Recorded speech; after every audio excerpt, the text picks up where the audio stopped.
Here's our next fight. We go to the tail of the tape, and it's the return of Diego Pacheco. What a talent he is, and that size is causing everyone problems. 6'4", ladies and gentlemen. He will have a 5-inch height advantage and a 7-inch reach advantage over Juan Antonio Mendez.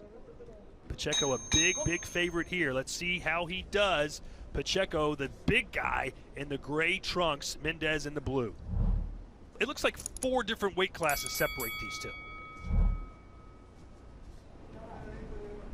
Pacheco very busy last year, fought 7 times over the course of the year. Fought in Saudi Arabia on the undercard of Andy Ruiz Jr. and Anthony Joshua.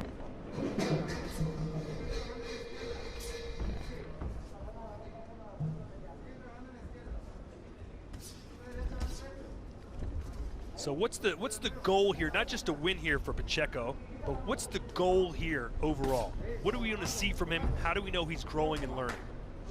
Well, he's growing and learning by being patient, and he's been doing really well, maturing in his last couple of fights. He's getting the stoppages, and he's doing it by breaking down the body.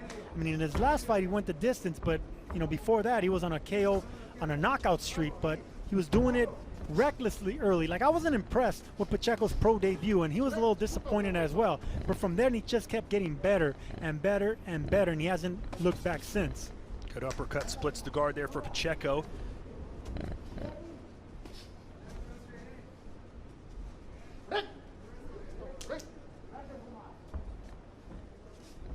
Round 2 scheduled for 6 here. This is a catchweight fight. Pacheco weighed in at 167.2. Mendez was 164.9.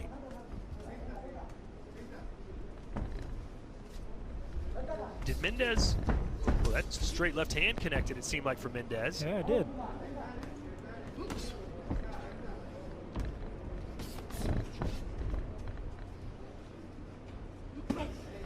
Big right hand, and that affected Mendez, who's covering up, cowering into the corner. Big uppercut again from Pacheco. And not forgetting the body, going on both sides of the body, like I said, Todd. But that's championships of sparring that he had with Ramirez, and Ramirez is a tall champion at 6'2", 6'3", I believe. Pacheco at 6'4".